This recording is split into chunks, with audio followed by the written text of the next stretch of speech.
Okay, welcome back to the channel. Welcome back. Daniel Dubois versus Anthony Joshua. I spoke about this maybe a month ago. I made a video. Didn't go down too well with the Anthony Joshua fans. Didn't go down too well with them. Right? Believe it or not, you know we got Deontay Wilder, Errol Spence, Tyson Fury. Those three guys have extreme fan bases. Now Jerome Boots Innes is starting to gain an extreme fan base. Believe it or not, Anthony Joshua has an extreme fan base. And some of these guys are very emotional over Anthony Joshua, right? Basically, my prediction was I've got Dubois winning this fight. But as I said, listen, if Anthony Joshua wins, I won't be surprised because I feel he's supposed to win. All right, Anthony Joshua's supposed to win this fight, but I think I got Dubois, and I think a lot of people are overlooking Dubois. All right, let's look back. Duke McKenzie. Some of you might know who he is. Some of you might not. I pause again. What weight did he fight again? I can't remember. I think it was bantamweight he fought at. Correct me if I'm wrong, but world champion Duke McKenzie. He came out recently. I believe he was on TalkSport, and he feels like Daniel Dubois is going to edge this fight, right? He feels he's going to edge this fight. It didn't go down too well with Anthony Joshua fans. There's also, who else was it? Someone else was saying it on the other day. I can't remember, it's got off the top of my head. But look, a lot of these boxing pundits are now coming out and picking Dubois to win this fight. That doesn't, what does it mean? It doesn't mean anything. It don't mean nothing, because we know these pundits have been wrong so many times. You know, remember when they all picked Liam Smith to beat Chris Eubank Jr. for a second time, and I adamantly said that Chris Eubank will stop Liam Smith. I was right about that. And there was a few others as well. I can't remember what it was. There was a few others. I'm not here to gloat. Anthony Joshua versus Dubois, that's it. I think a few of the sparring partners have come out. Lawrence Okoli came out and said that Dubois hits harder, significantly harder than Anthony Joshua. There's also been talks of Dubois having a better gas tank, which that's one of the reasons why I think if Anthony Joshua doesn't stop Dubois, let's just say before the 8th round, 7-8, I think you'll be in serious trouble. Because I think Dubois' gas tank is underrated. And we've seen him against Jarrell Miller. We've seen him against Hrgovic come on strong.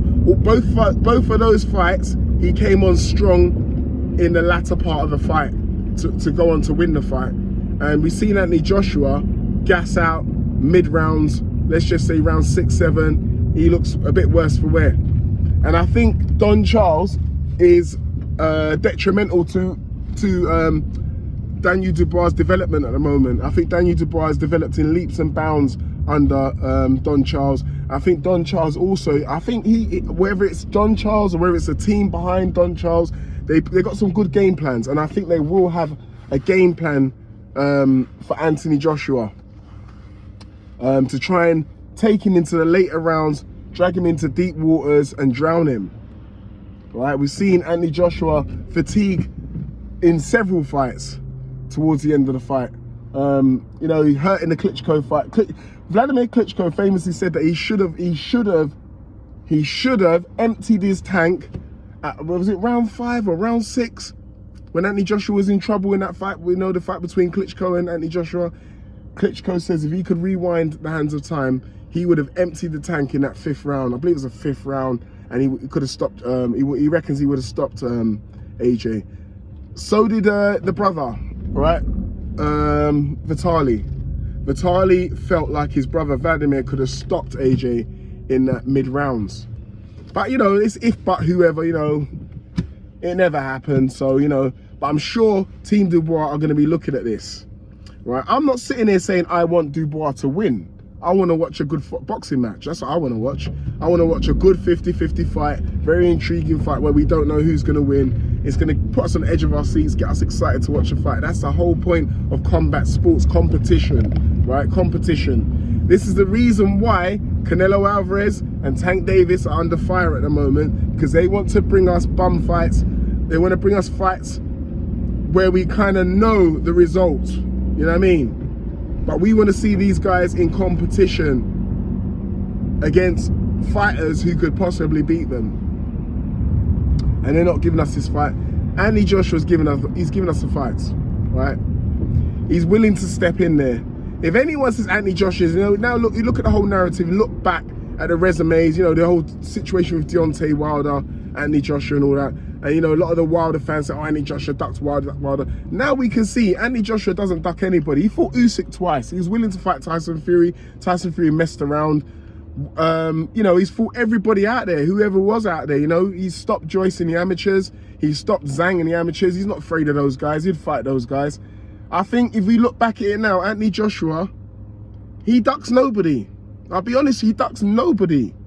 It was Deontay Wilder all along who was doing all the ducking, because now we can see Deontay Wilder's refusing fights left, right and centre. Francis Ngannou has called out Deontay Wilder. Fuck off, you prick.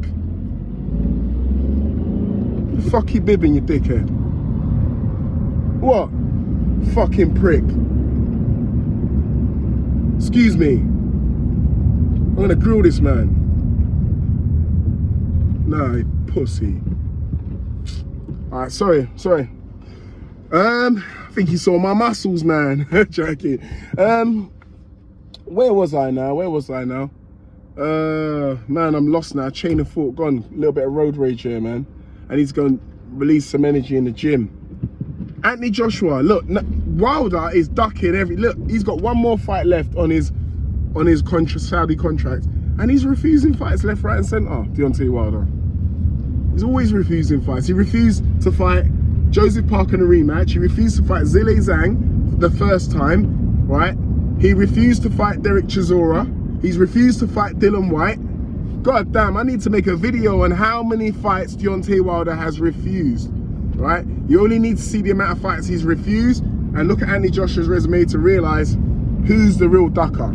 So salute to Anthony Joshua for taking on the young lion in Daniel Dubois. Salute to him. And we're going to get a good fight at Wembley, as we do in the UK. Wembley's big fights in Wembley. And I look forward to this matchup. Whoever's going to win, you know, whoever wins is going to be a plus for British boxing. That's all I'm going to say. I've got no horse in the race. I just want to see a good fight. But as I said in my previous video that triggered the Anthony Joshua fans, I've got Dubois winning this, man. I'm sorry. I think I'm going to go for Dubois on this one. I think Dubois is seriously underrated, and I think a lot of the fans are overlooking him. All right. Anyway, look, enough said. I'm going to park up. I'm going to park up quickly now, and I'm going to get myself into the gym. I think I might wash my car later on as well, maybe not actually tomorrow. Wash it tomorrow. All right, listen, enough said.